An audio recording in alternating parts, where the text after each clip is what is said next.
Hey, Shalom, Yahweh Shemi outside Brakatha. Double honor to the apostles of GreatMillStone. Your brothers will be pushing this truth and sincerity throughout the four corners of the earth. So I got a quick video here today. This is going into the national debt, U.S. national debt, okay, which is now at 20 trillion. Again, like I said in my previous videos, these are inconceivable numbers. Okay, what I mean by inconceivable is that it's hard to really put a finger on exactly how that looks like. So, but to put that into perspective, like I said in previous videos dealing with the United States economy, that we have to really realize about that one statement is that pretty much you have what's known as GDP, so the money generated, the value of a current an economy is measured using GDP, okay, and pretty much I believe that's higher than the output, higher than the gross domestic product of the United States as it stands. And if we look at it from another perspective, if everybody stopped paying 20% tax, 40% tax in the United States and started paying 100% tax, in other words, everything that you was making from the little guy working in McDonald's right on up to the guy that's the big boss in the big store or in the big bank, if everybody was paying 100% tax, in other words, taking nothing home, then you still wouldn't pay that off. Okay, so it's a lot of money, all right? And we know that these things are all set up by the elite banking families. That's why they set up these national banks. Okay, if you had it to where you had equal distribution of wealth, people having their own land, because they might say that the population of the world is too large, and you go out there into places like New York, London, okay, France, etc., these hotspots countries, China, Beijing. Okay, then you have what's known as densely populated areas. Okay, but the fact of the matter is, people that are in the world right now have more than enough space, and I do really mean more than enough space. Okay, if you live in any major city, if you drive out the city for about an hour, you're seeing greenery for hours on end. Okay, meaning to say there's enough land for everybody to have their own land. And that's what you don't have within this society. You've got it to where you got money's not equally distributed, and that's just currency. Okay, but when it comes to wealth, that's even worse. You got it to where the wealth of the world is owned by 1% of the entirety of the population. They say that 1%. Okay, but really it's less than 1% because the people that they call the 1% are billionaires. We know the elite banking families in terms of wealth, not currency, but wealth. Okay, they have an excess of trillions. Okay, they've absorbed all the gold within the world, okay, to themselves. That's why you got it to where countries have to borrow from these elite banking families. And that goes back onto the first initial point that I made about equal distribution of wealth. Because in any functional society, you got it to where you got the equally distribution. The wealth was equally distributed.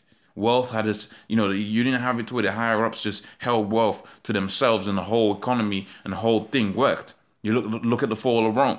Okay, the currency had to be devalued. Same thing that you're having out there within the United States. That's another parallel.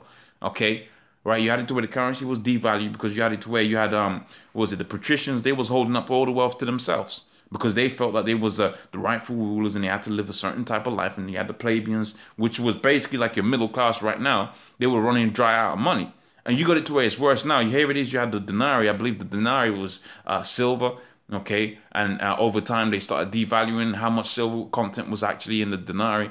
Okay, if excuse me if I'm incorrect on that, but ultimately the same thing happened out there within the United States. Okay, currency is being devalued, but we're talking about currency. Back in the day, you had actual money, gold, silver, etc. Okay, so you got it to where now you got in all of this type of debt. Okay, by way of these elite banking families. The money that you do have ain't real money because, well, the elite banking families have hoarded all the gold to themselves. But it's all systematic because now you're dependent on the currency that they allow you to issue. Okay? So when they topple over this system, as I've been saying over and over again, when a system is toppled over, you're going to need a new system, right, to replace the existing currency-based system. Okay, the debt-based system. You're going to need something that they're going to say is more efficient. What's more efficient is everybody having their own gold and silver. Okay, that way everybody is as rich as the economy allows them to be. Okay, whatever position that they have a tangible wealth. Okay, in having intangible wealth, you can have it to where people bug out and spaz out, and you basically can make them do what you want. In fact, they say that the currency of slave is debt.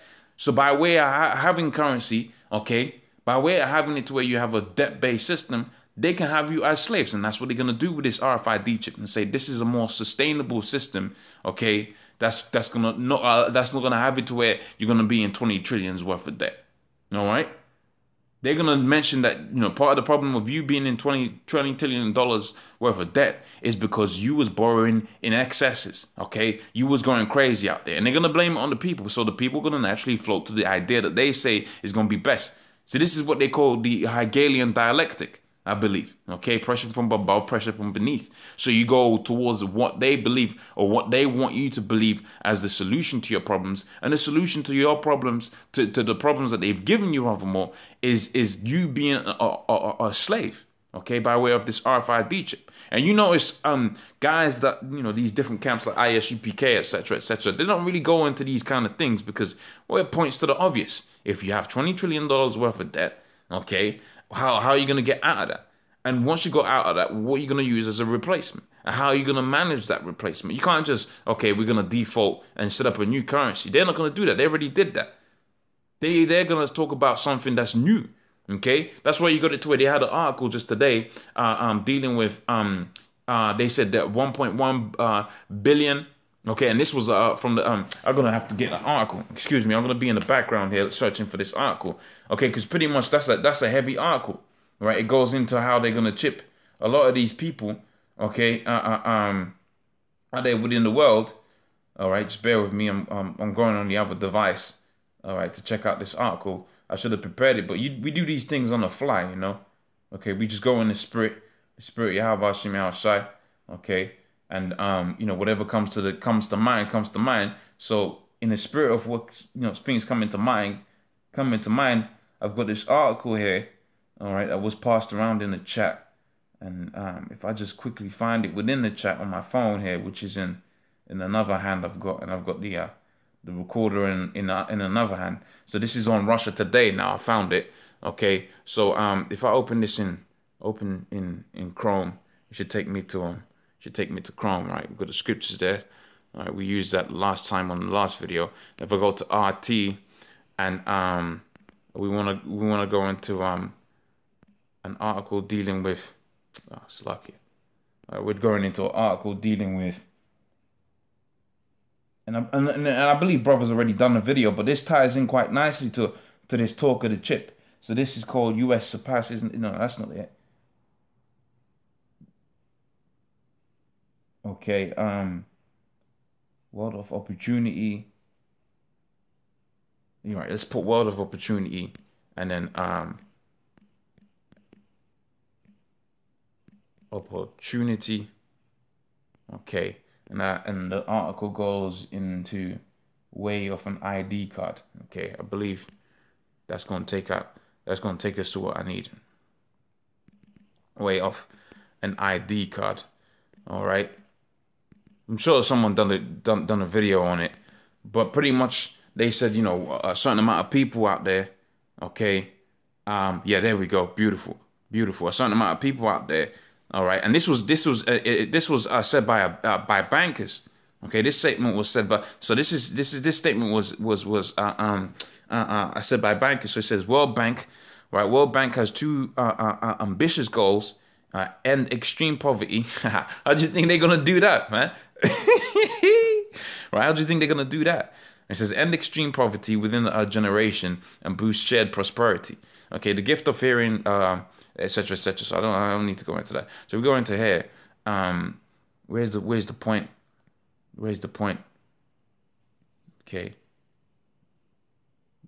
Where's the point?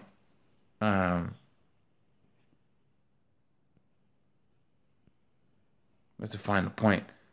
Right, here we go. It says some 1.1 billion people in the world don't have an official proof of an identity. Remember, this is from the World. This is from the World Bank blogs or whatever, which greatly limits their ability to access services and benefits because they've created a debt-based system, and in order to access debt, well, you're gonna have to trace it to the person that's got that debt on them. In other words, you're gonna have to have someone you can contact to get your money back.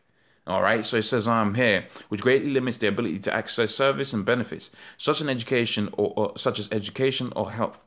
Right, with digital technologies, countries now have the power to efficiently change that. The World Bank Identification for Development Initiative is documented, right, through everyday ID as a story campaign, right? And we could search this thing out. Okay, we could do a little search on this. All right. If I grab that, okay, and I grab that, we should be able to get some more information on that. All right, so copy, all right, and throw that in there. Okay, paste. All right, so go, and that should get us. Okay, that should get us into a more reliable article. So is that the same thing? So that's okay. So that was a legitimate. Looks like it was a legitimate. This is the legitimate World Bank site, if you will. So it says an estimated 1.1 billion people in the world are unable to prove their identity. How do you think they're gonna do that? They're gonna chip everybody, man. Okay, and they're gonna say it's in the aim to end poverty, in an aim to change all of this debt that you have and equally distribute the wealth. That's what they're gonna say. They've marketed this as a problem, okay, and they're gonna have their return on that. Let's see what else have we got here. Right, 10 principles of identification for sustainable.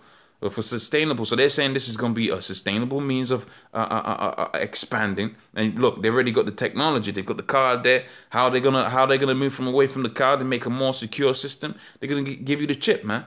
Okay. So, as brothers have mentioned before, they've got multiple problems that they've created, and the chip's gonna be the main solution that they're gonna have. It is gonna be the chip, the solution to everything. Okay, it says national debt surpassed 20 trillion for the first time in U.S. history on Friday. It said according to data released, the total national debt climbed 318 billion to 20 trillion as of Friday. Okay. They're gonna have to default.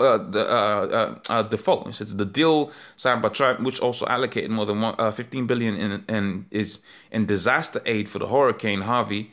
All right, passed 316 to 90 in the House vote. All opposed to measure were Republic. Okay, right. Surpassing 20 trillion in debt is latest indicator of our nation's dire fiscal conditions. So these hurricanes that they've had out there, they've made this financial system, that financial way worse.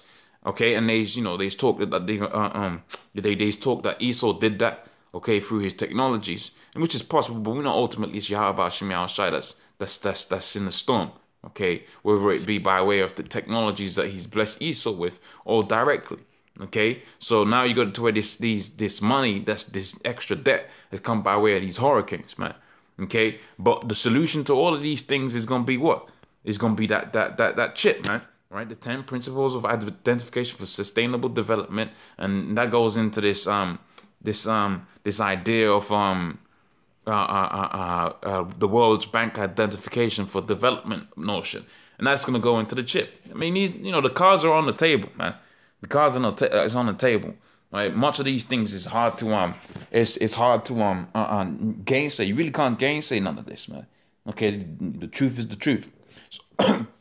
So hopefully with that was of edification. I apologize, for the lack of preparation and that. But like I said, we do these things on the spirit. Hopefully that was of edification. Double honors to the apostles of Great Millstone. All praises unto Yahweh Hashem Shai. Double honors to the apostles of Great Millstone. And honors to brothers that pushing this truth in sincerity. Yahweh Hashem Shai Ratazar. I'll see you in the next one. Shalom.